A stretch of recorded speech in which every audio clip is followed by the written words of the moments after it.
Hi, everybody. Part two. When I went into the house alone. Usually, I tell ghost hunters and investigators, please never do this. Don't ever go anyplace alone. For a couple of reasons. You can talk each other down when you get scared. Bob was my partner at the time, and we never went anyplace without each other because I needed his big 6'4" ass to calm me down sometimes. But because this man had upset the house just being there that one night, and we have been going there now for a few years, I needed to talk to the entities in there alone. And I told Bob, stay outside, I'll be fine. I went into the house, and for the first time, that house was freezing cold. So cold I could see my breath. But when I went into the living room, the fireplace was going full force. Now, it's an English style house, so mansion rather, castle really. Those houses have fireplaces so big you could put some of them a twin size bed in there. That's how big this one was. It was big enough for a full size bed though. Roaring fire should have kept the whole first floor at least partially warm. But that room also was ice cold. I sat in the middle of the floor because I didn't want to sit in any of the chairs. I wanted to see if someone would join me in the chairs that were there or on the sofa. So I sat in the middle of the floor and I started talking to the family, apologizing and telling them that this was not our doing. We actually did not want this man to buy this place. So we apologized and told them he would not be coming back in, that we would actually move out the few items that he had brought into the house, and we would get him out immediately, all of his belongings, and just his belongings, nothing else. He was trying to purchase everything in the house, furniture, everything. Needless to say, this man was filthy rich. Why he wanted this place, we don't know. He thought it was cool. This much we did know. He thought it was cool to be in a haunted house. Not cool. When a face shows up and tells you to get out or you'll be joining them. When I went and sat down on that floor, two indentations showed up on the couch. William's master chair, indentation there. The wife's chair, indentation there. And she was a crocheter and a knitter. She loved to knit. And I could hear the clink, clink, clink, clink of needles hitting together as if she was sitting in a chair knitting. I told them, we mean you no disrespect, but I think, excuse me, a bug just came at me. I think this man actually was going to try and turn your home into some kind of haunted house exhibit or a B&B with ghosts. Something that we don't approve of because then we think you're taking advantage of them. Yeah, we speak of them as if they're not alive, but they are existing. So I said, we're not going to allow him to do that.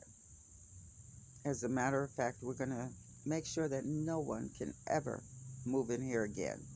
We're going to make sure that your home stays your home because it is your home. If I stick around in a place over 100 years, I'm claiming it's mine. You're not getting it. And I'll run anybody out that comes in if I'm a ghost. And this is how I live. This is how I live on the other side with my family. We don't know for sure who was keeping who there, but we know that they were all happy. They still are there, and they're still happy. All of William's children, all of them died in that house.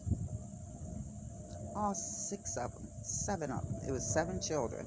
They all died in that house. Two of them lived to be adults, and they passed away in that house. Okay? They married. They never had children because they were afraid of it being some kind of curse.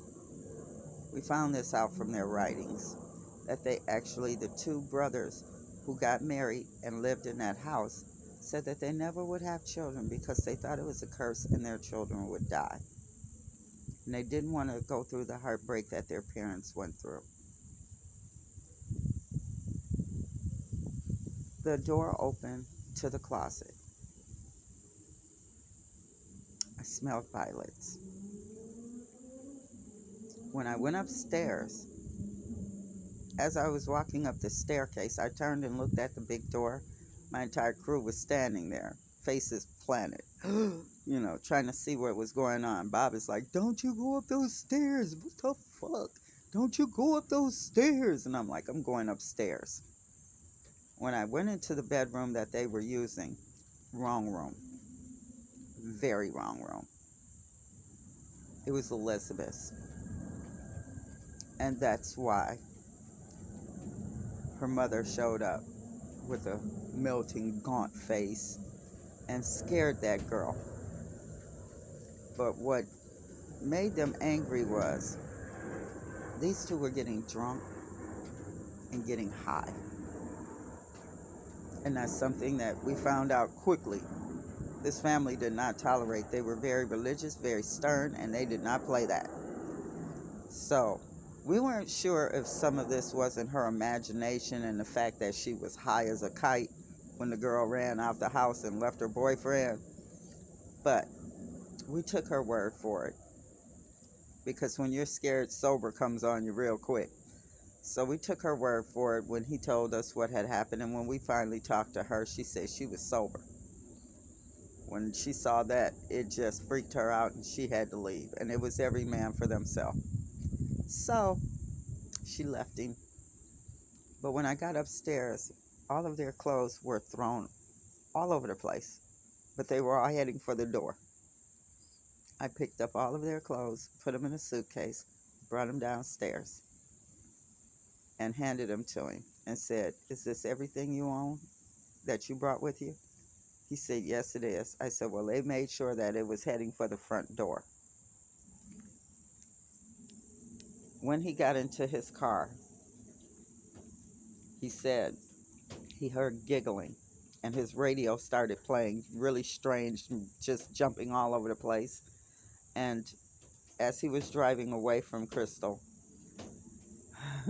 he said the trees looked as if they were coming in on him because on both sides of this super long, maybe a quarter of a mile driveway, there's trees on both sides. He said it looked as if the trees were coming in at him. Bob, my buddy, he just marked that off to being scared and maybe the last residuals of the alcohol. I said, I don't think they have that kind of power to move trees around, okay? Some things they just can't do, okay? Been watching too many scary movies, sir. When I talked to him, he was still scared. I talked to him like maybe 2 months ago, just to check on him. He said he still has nightmares, and it's been years. He still has nightmares about that place. I go back all the time and speak with the family. I'll tell you about the sons next time. Bye. And remember, peace, love, positivity. It'll send it out there. It'll come back to you. Have a good day, everybody.